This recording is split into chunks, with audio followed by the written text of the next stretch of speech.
Hi అండి. అందరూ ఎలా ఉన్నారు? బాగున్నారా? నేనైతే చాలా బాగున్నాను. మీరందరూ కూడా చాలా చాలా బాగుంటారని అనుకుంటున్నాను. ఈరోజు మన పెరట్లో కాసినటువంటి కరివేపాకు పొడి చేస్తున్నా అండి. సో, ఇదంతా బాగా తెంపి, బాగా కడిగి ఆరపెట్టేసాను రాత్రంతా ఎలాంటి తడి లేకుండా. మీరు కావాలంటే ఎండలో కూడా వేసుకోవచ్చనమాట. అంటే ఆరబెట్టుకోవచ్చు. ఏం కాదు. జస్ట్ తడి లేకుండా ఉంటే సరిపోతుంది అంతే. తడి ఉంటే ఎక్కువ రోజులు నిలబడి ఉండవనమాట. సో, బూజు చేస్తుంది. అందుకని తడి లేకుండా ఆరబెట్టేసుకోవాలి. సో, దీనికోసం నేను ఒక హాఫ్ గ్లాస్ అండి. ఇందాక ముందు చూపించాను కదా! ఆ గ్లాస్‌తో హాఫ్ గ్లాస్ తీసుకున్నాను. మినపప్పు, శనగపప్పు, అలాగే ధనియాలు, ఇంకా జీలకర్ర కూడా వెయ్యాలి. ప్రస్తుతానికైతే నా దగ్గర జీలకర్ర లేదు. అందుకని అది వేయలేదనమాట. సో, కారానికి తగినటువంటి మిరపకాయలు కూడా తీసుకొని వేశాను. ఇవి కొంచెం కారం ఎక్కువగా ఉన్నాయి కాబట్టి కాస్త తక్కువగా తీసుకున్నాను. అవి బాగా ఘాటొస్తున్నాయి అంటే ముట్టుకుంటేనే ఘాటొస్తుంది. సో, దానివల్ల కారం ఎక్కువ ఉందని మనకు తెలిసిపోతుంది. అవన్నీ కాస్త బ్రౌన్ వచ్చేంత వరకు వేస్తే సరిపోతుంది. మరీ డీప్‌గా వేయించకుండా, సో, మరీ అంతంత మాత్రం కాకుండా కాస్త క్రిస్పీగా అయ్యేంత వరకు వేయించేసుకొని అవన్నీ పక్కకు తీసుకోవాలి. పక్కకు ప్లేట్‌లో తీసేసాను. ఇప్పుడు మనం కడిగి ఆరేసి పెట్టుకున్నటువంటి ఎలాంటి తడి లేకుండా ఉండేటువంటి కరివేపాకు తీసుకొని అదే నూనెలో, మరీ ఎక్కువగా వేసుకోనక్కర్లేదండి నూనె. సో, దాంట్లోనే చాలుంది. సో, ఒక్క స్పూన్, 2 స్పూన్లు అయితే సరిపోతుందనమాట. సో, ఇవి గలగల అనేంత వరకు ఫ్రై చేస్తే సరిపోతుందనమాట. మీరు కావాలంటే కొంచెం నూనె వేసుకోవచ్చు. సో, నాకైతే సరిపోయింది. అందుకని సరిపోయేంతనే వేశాను. సో, నూనె ఎక్కువ ఉన్నా కూడా ఏం కాదు. సో, పప్పులన్నీ మిక్స్ పట్టేసరికి అవన్నీ డ్రైగా అయిపోతాయి కాబట్టి సరిపోతుంది. ఇప్పుడు కొంచెం ఒక 6, 7 దెబ్బల చింతపండు తీసుకున్నా అండి. సో, అవి విత్తనాలు లేనివి తీసి చూసి ఎంత చెత్త అవన్నీ లేకుండా తీసి వేసేసుకొని అవన్నీ బాగా డ్రై అయ్యేంత వరకు ఉంచుకొని తర్వాత ఆఫ్ చేసి చల్లగయ్యేంత వరకు పక్కన పెట్టేసానమాట. ఇప్పుడు ఈ కొబ్బరి ఏమో బాగా చిన్న చిన్న ముక్కలు కట్ చేసి వాటిని కూడా లైట్‌గా షాలో ఫ్రై చేశాననమాట. అంటే లైట్‌గా వేయించాను. సో, మరీ ఎక్కువ వేయించకుండా. ఎందుకు అంటే నేను ఎండు కొబ్బరిని ఫ్రిడ్జ్‌లో పెడతానండి. సో, బయటుంటే చీమలు, పురుగులు అలా పడతాయన్న ఉద్దేశంతో సో, ఫ్రిడ్జ్‌లో స్టోర్ చేస్తాను కాబట్టి అవి తడిగా ఉండకుండా లైట్‌గా అలా ఫ్రై చేశాను. తడి అంతా పోయి డ్రైగా అయ్యేలాగా. సో, ఇప్పుడు వాటినంతా మిక్స్ పట్టేసుకున్నాను. సో, మెత్తగా అయిన తర్వాత సో, పప్పులు వేస్తున్నాను. పప్పులు అలాగే కారం, ఉప్పు, ఇందులో మీరు జీలకర్ర కూడా వేసుకోవచ్చు. వేసుకోకపోయినా ఏం కాదు. సో, జీలకర్ర వేసుకుంటే డైజెషన్ ప్రాబ్లం ఉండే వాళ్ళకు అది బాగుంటుందనమాట. అందుకోసమే వేస్తారు దేంట్లో అయినా జీలకర్ర. ప్రెజెంట్‌గా అయితే నాతో లేదని చెప్పాను కదా! ఈరోజు ఈ పొడులు ఎందుకు చేస్తున్నా అంటే మా పిల్లలకు హాస్టల్‌కి పంపించడానికి చేస్తున్నా అండి ఈ పొడులన్నీ. సో, ఇప్పుడు ఒకరు కాదు, ఇద్దరు కాదు, అందరూ హాస్టల్లోనే ఉన్నారు కాబట్టి అందరికి చేసి పంపించేసాల్సిందే. దానికోసమే ఈరోజు మొత్తం పొడులు చేసే ప్రోగ్రామ్ పెట్టుకున్నాను అనమాట. ప్రజెంట్‌కి అయితే అవి చల్లగా అవుతున్నాయి కదా! ఆ లోపు నేను ఆ పప్పుల పొడి చేద్దాం అన్నట్టుగా పెట్టుకున్నాను. ఈ పప్పుల పొడి మనకు అన్నంలోకి, చపాతీ, పూరి, ఇంకా పూరీలోకి అయితే కొంచెం పెరుగేసుకొని తినొచ్చు. సో, ఇంకా ఇడ్లీ, రొట్టెలోకైతే ఇంకా చాలా బాగుంటుంది. ఇట్లా కొంచెం నూనె వేసుకొని తినొచ్చు అనమాట. లేదా పెరుగేసుకొని 2 ఉల్లిపాయలు కట్ చేసుకొని కూడా తినొచ్చు. సో, దోశ, అన్నంలోకి అయితే ఇంకా సూపర్‌గా ఉంటుంది. కొంచెం నెయ్యి వేసుకొని తింటే చాలా బాగుంటుంది. నా దగ్గర చిన్న మిక్సీ జార్ మాత్రమే ఉందండి. సో, దానికోసమని నేను కొంచెం మిక్సీ పడుతున్నాను. కొన్ని తీసుకోనని. సో, మొత్తం పెట్టడానికి రాదనమాట. చాలా ఎక్కువగా చేస్తున్నాను కాబట్టి కొద్దిగా చేస్తున్నాను. ఫైనల్‌గా అంతే. నేను ఒకసారి చూపించాను కదండీ! దాని ప్రకారం అన్నీ మిక్సీ పట్టేసుకోవాలి. కొబ్బరి నేను కొంచెమే వేసాను. మరీ ఎక్కువ వేయనక్కర్లేదు. సో, కొంచెం వేస్తే సరిపోతుంది. అది పప్పుల పొడి మెత్తగా ఉంటుంది. తినేటప్పుడు బాగుండదు కాబట్టి కొబ్బరి పొడి వేస్తాము.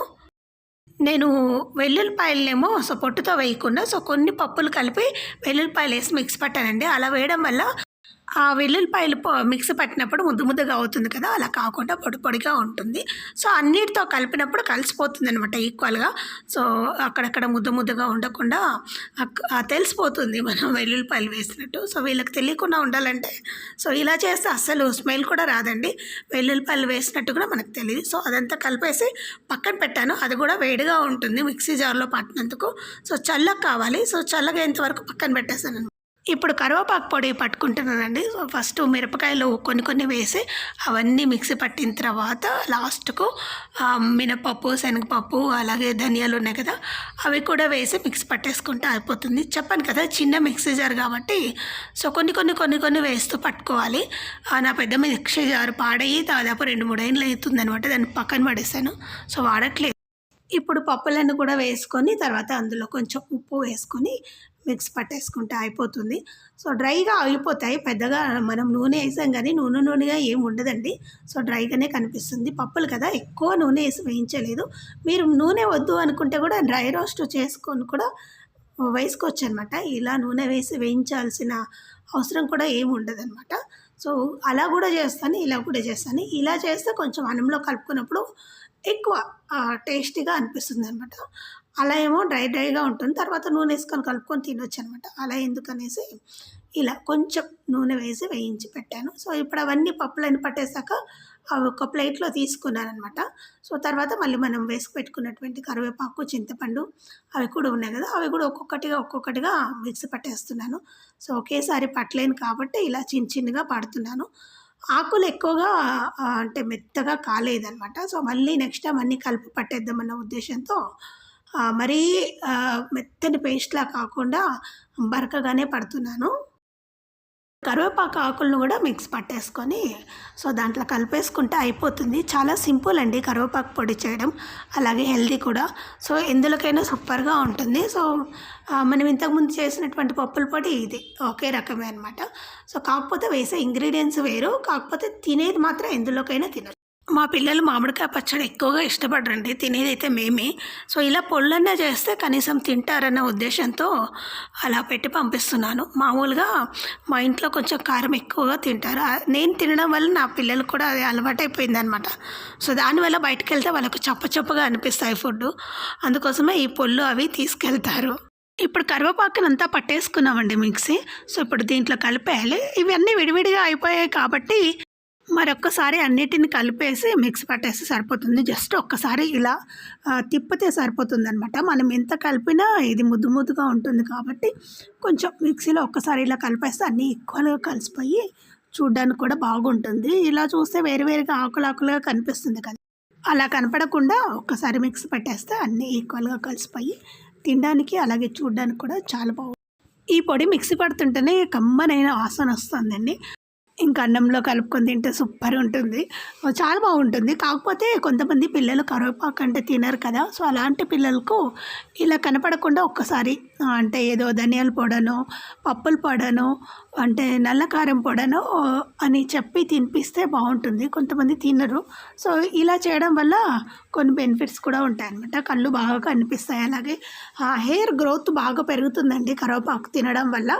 కరివేపాకులో ఏ విటమిన్ ఎక్కువగా ఉంటుంది యాక్చువల్‌గా. ఇది కూడా ఆకుకూరనే కాబట్టి ఆకుకూరల్లో ఏమేమి విటమిన్స్ ఉన్నాయో అవన్నీ దీంట్లో కూడా ఉంటాయి కాబట్టి పిల్లల దగ్గర నుంచి పెద్దవాళ్ళ వరకు హాయిగా తినొచ్చండి. కొంచెం నెయ్యి వేసుకొని తింటే అన్నంలో సూపర్‌గా ఉంటుంది. దేంట్లోకైనా బాగుంటుంది. మీ అందరికీ ఈ వీడియో నచ్చిందని అనుకుంటాను. ఒకవేళ నచ్చితే తప్పకుండా లైక్ చేయండి, షేర్ చేయండి. అలాగే సబ్స్క్రైబ్ చేయడం మాత్రం అస్సలు మర్చిపోకండి. అలాగే మీ ఫ్రెండ్స్ అండ్ ఫ్యామిలీ మెంబర్స్ గ్రూప్లో కూడా మన ఛానల్‌లో షేర్ చేయండి. చూసారు కదా చిట్ల పొడి సూపర్‌గా ఉంటుంది. నాకైతే చిట్ల పొడి అంటే చాలా ఇష్టము. సో, ఏం లేకపోయినా కూరలన్నీ లేకపోయినా చిట్ల పొడితో తినేయొచ్చు అనమాట. ఇవన్నీ బాగా చల్లగా అయిన తర్వాత డబ్బాలో స్టోర్ చేసి పెట్టేసుకోవచ్చు. కావాలంటే ఫ్రిడ్జ్‌లో కూడా పెట్టుకోవచ్చు. బయట పెట్టినా కూడా బాగానే ఉంటాయి. కాకపోతే మనం తడి లేకుండా చూసుకోవాలి అంతే. బయట పెట్టినా కూడా నెలలు అలాగే ఉంటాయండి. ఏం కావు. ప్లాస్టిక్ డబ్బాలో పెడుతున్నారా ఏంటి అని అనుకోకండి. ఎందుకంటే ప్లాస్టిక్ డబ్బాలోనే పెట్టి పంపించాలి. లేదనుకోండి కింద పడేసి పగలగొట్టేస్తారు హాస్టల్ తీసుకెళ్ళి. సో, స్టీల్ డబ్బాలో కూడా పెడుతున్నాను.